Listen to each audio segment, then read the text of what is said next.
All right. Welcome to the webcast. We're here. All right, I'm Chris. I'm Steven. And welcome to the land of PowerShell, as you guys probably have guessed from the title of the webcast. So, we're going to rock your world with PowerShell, or at least we're going to use PowerShell. Part of it. Yeah, hopefully you enjoy PowerShell, because PowerShell is amazing. And I'm hoping you're watching it because you too like PowerShell or want to learn about it. So, that's, we have a special guest here. He's flown out for this webcast. He's a common... many of you are probably familiar with him on the chats. He's a regular audience member. Yeah, He contributes quite a bit. So we thought we'd actually drain his brain, get all that PowerShell goodness, send put him it in way. nougat form, send him back, and we'll just keep that nougat to enjoy. There you go. Yep. Yeah, so, all right. Cool. So, first things first, just kind of wanted to start and let you know that just for those of you who aren't aware, Inventory 11 Beta 1 is out. Feel free to check it out. Please do, and give us your feedback. There's some changes that we've made.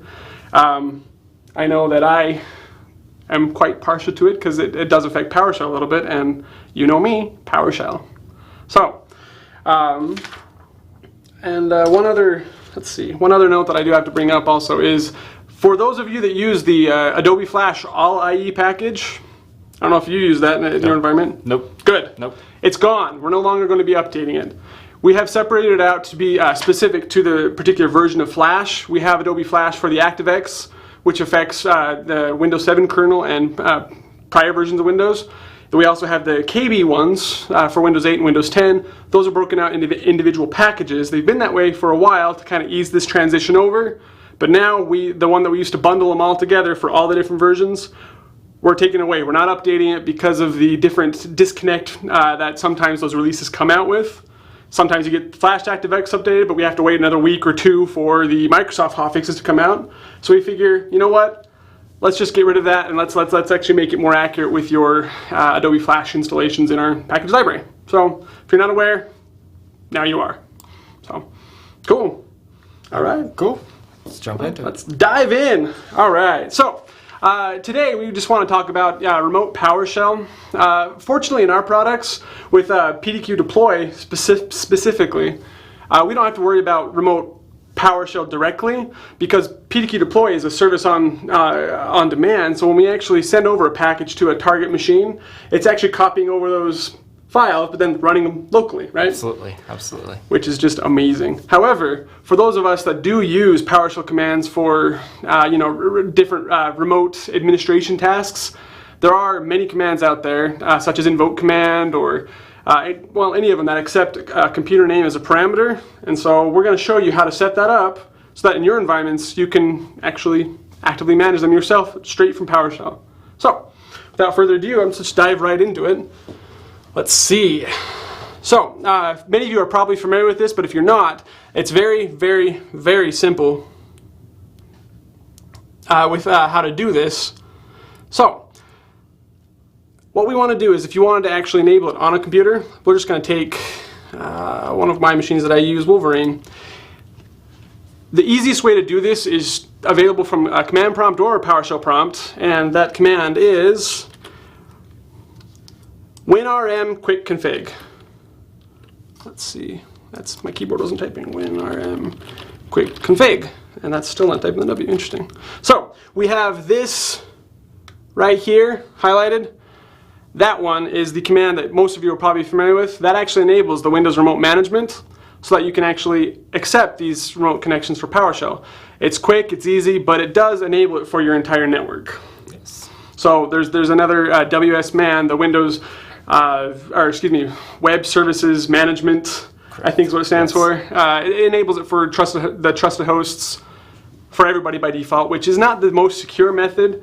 So we do have some recommendations with how to configure that a little more in depth, but we'll get that in a moment.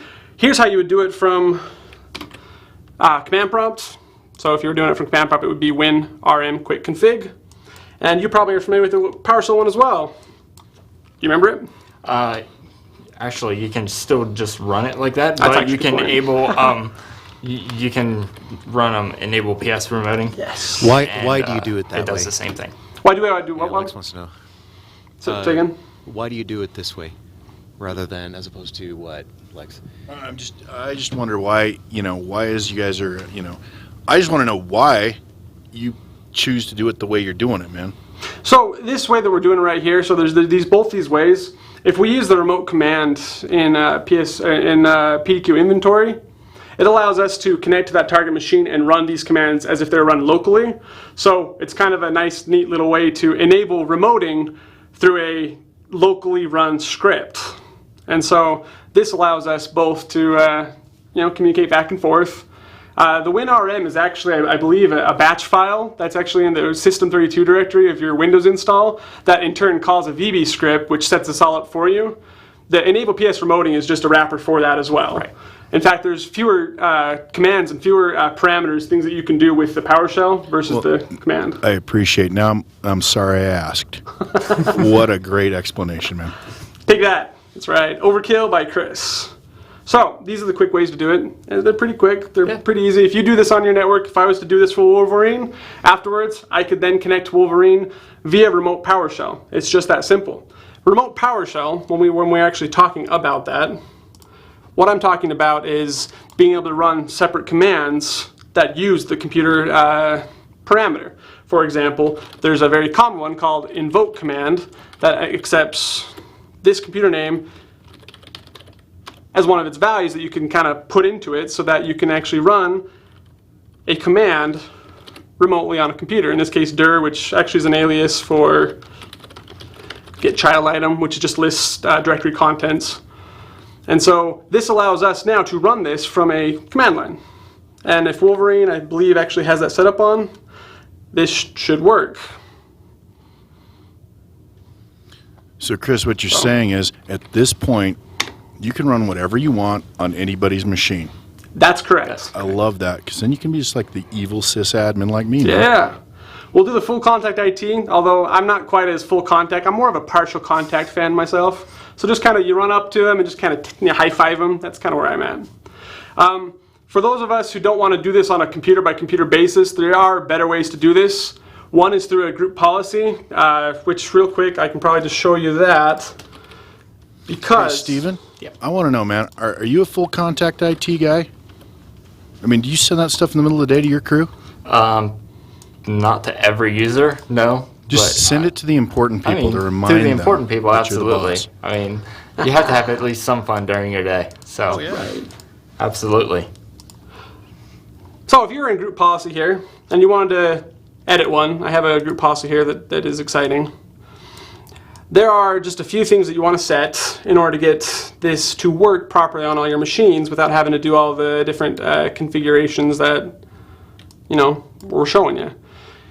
First and foremost, in policies, administrative templates, once it expands, Windows components, and down to Windows remote management. Somewhere, here it is, Winrm. In there is a Winrm service, which has a setting to allow the configuration of listeners. This is what you want to set. You can enable this, and then set the filter, which if you just want everybody to be able to administer these Winrm requests, so in other words, if you want anybody in your network to be able to send remote PowerShell commands, just use a wildcard star for your particular network adapter type. We have IPv4, IPv6. Absolutely do not do that. That is such a security risk. Agreed. I'm going to have to come in and punch you, Chris. It's true. So because I'm afraid of Lex, we'll have to do, an IP, which this is clearly a valid IP on our network, so don't do anything with it. So once you set that, you also want to set two other parts, one which is the group policy preferences. In order to set the service, you would want to create a service policy for, as you probably guessed it, Winrm.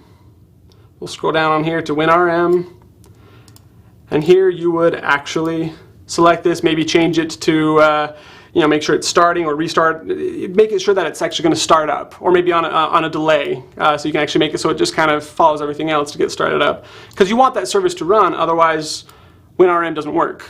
Just that simple. Depending upon how your firewall is set up, you may also consider setting up poking a hole through your firewall, which is just in the Windows settings. I believe security. Yep. Somewhere firewall There will Firewall. be no poking any holes in any of the firewalls around here, Chris. I don't know. Dude. I can do it. I you're have the messing, power. man. Dude, Lex is about to come in there, man. I know. Well, I'm dropping the glove here. This is the firewall glove. It's for safety.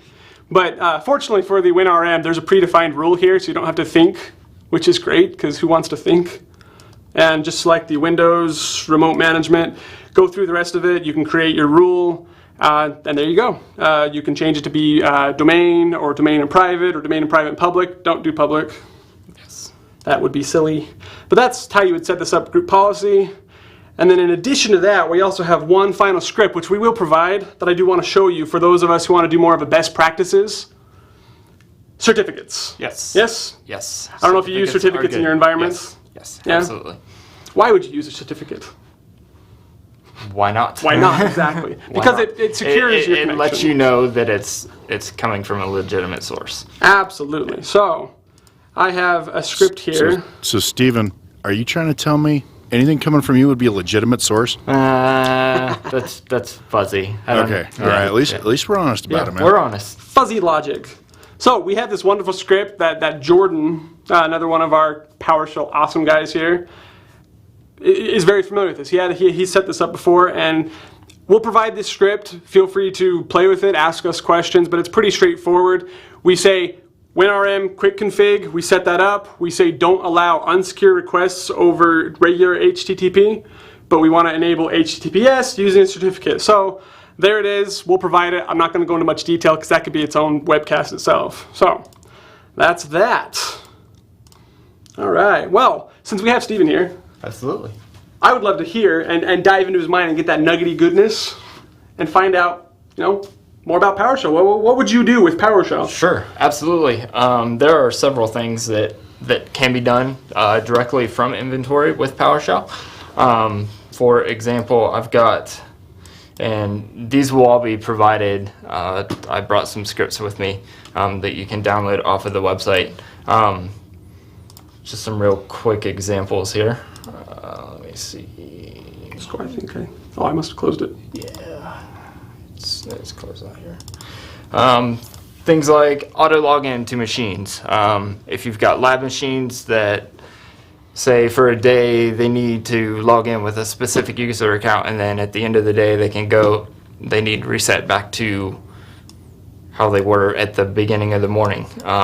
I've written some PowerShell scripts that actually inject the auto login information for a specific user account into the registry of the machine and then reboot that machine. And when they reboot, they auto log in based on those registry settings. Nice. And the lab is ready to go. Sounds extra fancy for those of us with labs. Absolutely, absolutely. It's cool. It's very handy, and I don't have to touch 40 machines at a time. That's the most important. One at a time. I can just go and grab the machines I need from inventory, run the command, and it's done. A couple other things that I like to do: trust relationship errors. I know I have a lot of machines in my environment. Every once in a while, one of them decides to drop off the domain. With PowerShell, it is possible that you do not have to physically go to that machine, remove it from the domain, and add it back to the domain. There is a command called test computer secure channel that has a built-in repair switch. You can provide credentials of a domain account that has rights delegated to it to add machines to the domain and run that command with the repair switch, and it will reset the computer account password in Active Directory and re-enable the account, and you will be able to log in again. That just sounds like magic. I don't even know. It's super awesome, and again, you can run this from inventory using a local. You have to run it, use local credentials to fire it off, obviously, but then inject your domain credentials into the script. Cool. We've got a question for you. Sure. Let's see how quick you are on your feet. I'm not. Have you looked at me? Oh, yeah. This first question comes from the queen of PDQ, yes, Monica K. Dear PowerShell twins, what are some helpful scripts for groups of freshly imaged business computers aside from Windows activation and OU joining? Hello, Monica. hello again. Yes. That's a Hello. really good question. Well, do you want to start off with any that you have in mind? If not, I can run with them. One thing I would do to freshly image machines would be to move them to the correct OU when they're done. That's good. You can have that as a last step in your baseline deployment in PDQ deploy.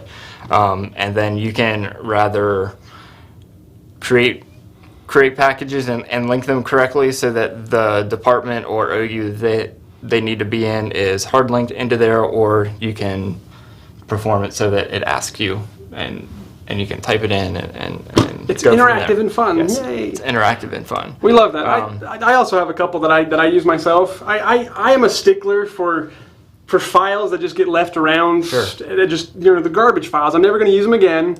And I'm one to speak because I have them everywhere. This is probably why I like to delete them. But if you wouldn't mind, I'll show them real quick. Absolutely. There's one script that I like to run, which kind of just shows it's really simple, really straightforward, but perhaps you don't do this. I like to clean up the temp folder. It gets cleaned up regardless, but I feel better and sleep better at night knowing that my temp files are destroyed.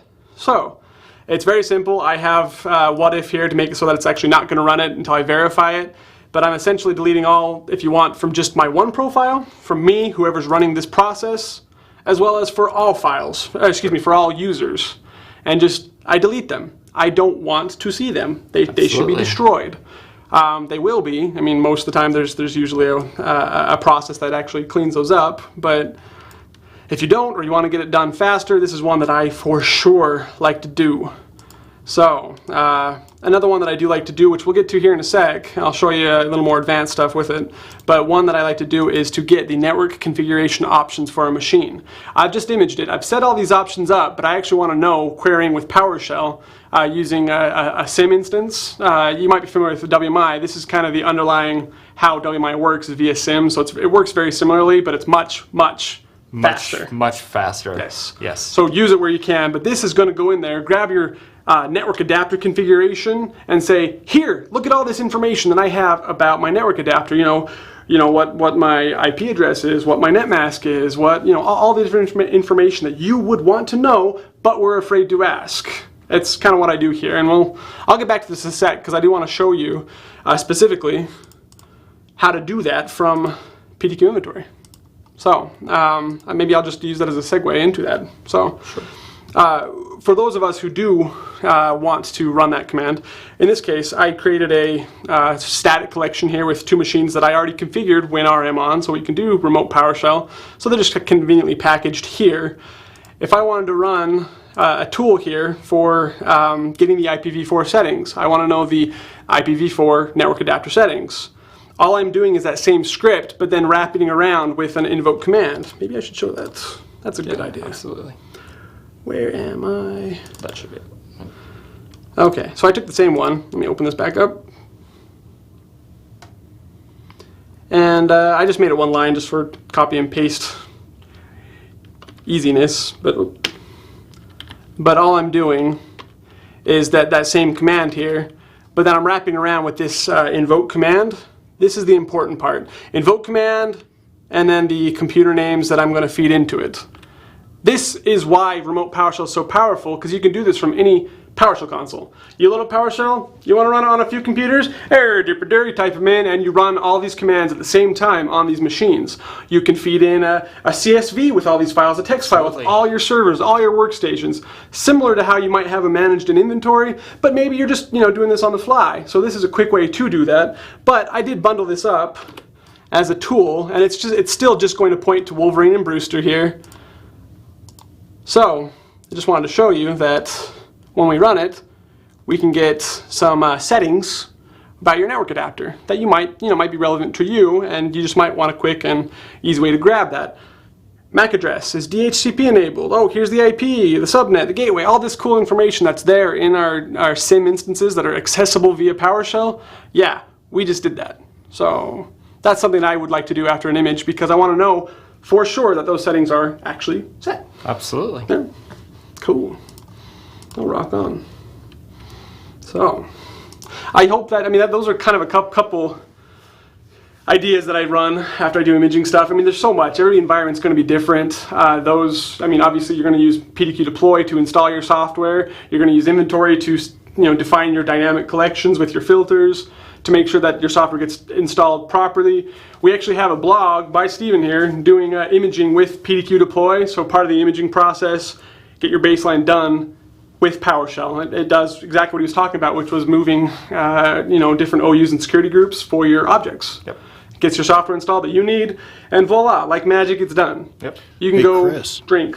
Chris, have you seen that really awesome web page that JJ put together? It's the PowerShell everything. Bring that up, man. It's awesome. Yes. That was going to be my final treat, but we're going to give you a preview of this. This is amazing. You guys should use this. Check it out. Give us feedback. If you go to adminarsenal.com/PowerShell. Here we have the commandlets in a nice, easy to grab, easy to use list. We could go join our webcast. So you could go find out more information about a commandlet. Say you wanted to know more about, anything here. Export CSV. We'll select this and it'll give you all the different parameters that are available. Nice, easy to read, color-coded to be nice on the eyes. And, it's just beautiful. Please check this out. Give us your feedback. We're excited for this. This is a new piece that JJ threw together, and it is brilliant. So, I don't know. It's much cleaner than TechNet. I will tell you that. Oh, TechNet. You can get the same information from TechNet. However, it's much easier to digest and understand from here. Yep. So, check it out. This is what I use when I'm referencing commandlets. If I'm not explicitly in the PowerShell prompt using GitHelp. Another commandlet that I do recommend. Yes. That's a good one. This is a good way. This is a good resource. Check it out. Try it out. Love it. Tell us about it. Blog about it. Tweet about it. Yeah. We're going to take another question. Sweet. Sure. Got a question from Mikey Mike J. How about disaster situations? You have to remotely kill a user's network adapter. Easier to do via PowerShell, remote, or PDQ push? Well, hello, Mike. Thank you for the question. I can start by saying that honestly, at this point, it's apples and oranges. I mean, you can do both really easily. It just really depends how you want to approach it. If you're comfortable with PowerShell, I would recommend using PowerShell because I'm kind of a PowerShell nut. Explicitly, killing the network adapter, I'm not, other than just like restarting a couple services, I'm not quite sure what we're looking for here. Yeah. Is he specifically referencing like disabling a network adapter on a host? Like in a compromised situation, say he's got spam coming out of that IP address or something like Let's that. just There's a assume virus. bad things, guys. We want to destroy that ability to broadcast anything. I can tell you that doing it from a PowerShell remote session, if you do that and there's any kind of things you have to do before or afterwards, your before stuff will be fine in your PowerShell remote session, but as soon as you disable your NIC, there goes your remote session to that host. right. So you might want to rather use PDQ Inventory to send a remote command to that machine to disable that NIC. Yes. That would be my recommendation. Absolutely. But either one, they would do the same thing. Yes, I think I have a blog post out there, if I recall correctly, or maybe it was a blog idea that I had, who knows with me, about gathering information about the NIC and setting some properties, about setting a static IP or change it to a dynamic IP. Those same set of commandlets are how you could disable this and change the information on it, point it to its own area that it can't really touch anything else. Maybe you have VLAN set up, you have a specific VLAN that can't really go outside its own VLAN. Well, change that network adapter, point it to this other VLAN, and kind of isolate it. I mean, there's a lot of options you could do. Absolutely. So, I mean, I hope that answers the question. Awesome. Yeah. Great. Questions? Do we have any more questions? Let's take another. Yeah. And this one comes from Bluetooth Barcode. Very unique name. I like that. Dear PowerShell twins, how about a PowerShell command that will go out and delete Outlook OST files in multiple profiles? All right. Thank you, Bluetooth Barcode, Mystery Man. There are easy ways to do this. I'll actually have a script that I can pull up here in a sec, but first and foremost, you need to make sure that nothing's accessing those OST files. So if you have Outlook open, kill the process. Otherwise, it's a locked file and you cannot delete it. Yeah, you can't delete it. Bad things happen. But one script that I do have that's very, very simple and straightforward, I think it'll point you in the right direction, would be to this where I actually have a script that I've used in the past. I used to manage a mid-sized call center where we used to have some dialing equipment for the software phones. And I had to copy over this encrypted settings file for each user, for each machine, and I had to do it per profile, and it kind of got really messy really quick. So I basically took this script where we have your source, you have your destination, and you copy files using a wildcard to different directories within the user's profile. The user's directory. So that would be here, where I'm actually using getChildItem to list the items in that directory, so all the different user accounts. In this case, I'm excluding the ones that I don't care about, all users, administrators, public. You may care about them, in which case don't exclude them. And then in my example here, I'm just kind of looping through them. And that does not do what I was expecting. All right. Looping through, looking for them, and creating a folder if it doesn't exist, and then copying over my files. In your case, you're just going to want to, rather than create folders and files and copy files, you're just going to want to target and delete a specific file. I don't remember the exact location where the OST files are stored. I'm sure it's in app data somewhere, in which case just target that, and rather than do this copy item down here, you could do something like, go grab that file, loop through them, and then say remove item for these particular results, which are the OST that you find. So something like this would definitely help, because you can use wildcards when you're listing directories, which makes traversing the user profile a snap. Yes. So okay.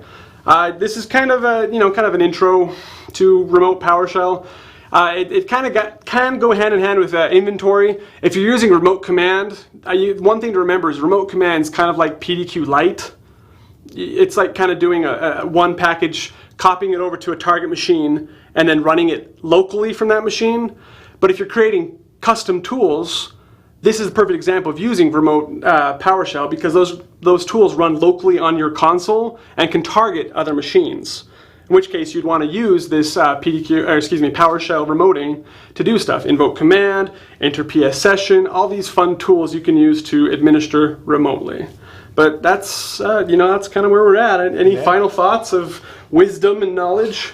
If you're not using PowerShell, I would definitely start. It definitely makes your life a lot easier, from automating simple tasks that you do repeatedly, even getting information more quickly than opening Active Directory users and computers. You can open up PowerShell, quickly search for a user or a computer. It'll tell you right where it lives, anything you need to know about it, and then you can quickly do other things to that information once you have it. It's super powerful. It is. And just a reminder, as we mentioned at the beginning of the webcast, the Flash for All IE is no more. We're not updating it. So those of you that have schedules for Flash for All IE, make sure to remove that package and set them to the individual Flash for the Flash for Windows 8 and Flash for Windows 10. And you should be good to go. But thanks for tuning in. I wish there was more information we can kind of pump out at you, but all in good time. Yeah, so absolutely. Thanks. I'm Chris. I'm Steven. Thanks for watching. Thanks for joining today's webcast. Big congratulations to Mike J. and Bluetooth Barcode, winners of PDQ swag. Send us an email at webcast@adminarsenal.com. We'll send your goodies out to you as soon as we can. If you have any additional questions, don't forget to hit up our support forums. Thanks again, and we'll see you back here next week.